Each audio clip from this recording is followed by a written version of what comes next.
Sadhguru. If I say Buddha, today most people think of Gautama the Buddha. Gautama was not the only Buddha. There were many before him, many at that time, and many more after him. Buddha is not his name.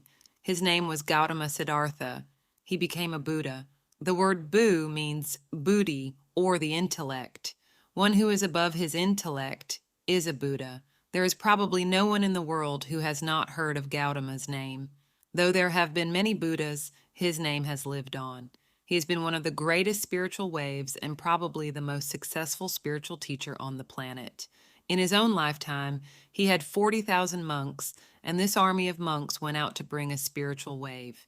He did not do anything very new as such, but he offered spirituality to the society in the way that it works. Till then, spiritual process was offered only in Sanskrit language in that part of the world, and Sanskrit was available only to a certain community of people. Others were barred from learning it because this language was seen as the key to the divine. For the first time, Gautama spoke in Pali, which was the common language of the day. He opened up the floodgates of spirituality for all kinds of people. Early Life of Gautama. The Buddha Sadhguru Wisdom article Early Life of Buddha Gautama was a prince of a small princely state. When he was born, some yogi predicted that he will either become a great emperor or a great sage. When he made this prediction, Gautama's father got a little excited. He did not want him to become a great sage. He wanted him to become a great emperor. He thought that by being exposed to some suffering or misery, he may turn into a sage. So he kept him in utter pleasure, the best of food, clothes, and pleasures. When he was 19 years of age, his father got him married to a very pretty young woman, kept him in a palace which was secluded from the rest of the society, where he lived in pleasure and was never exposed to any kind of suffering. One day, Gautama thought that he will just take a drive through the town, so he asked his charioteer to take him across. As he was going, he saw a man who was old. He had never seen an old man in his life. His father had protected him from all this. He said, "What happened to him?" The charioteer said, "Oh, he is just an old man." "How does it happen?" he asked. He said, "Everyone gets old someday." He looked at himself. He was a nice youth. "What, me also?" He said, "Yes, everyone gets old."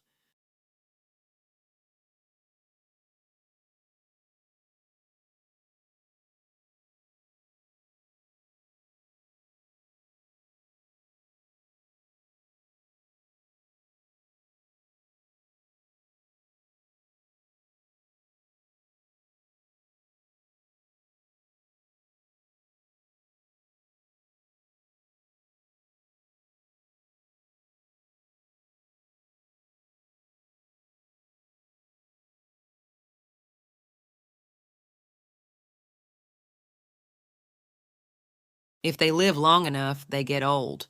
This was a realization for him that I will become like this. Then he saw a man lying on the street who was ill with something, not able to get up and in great suffering.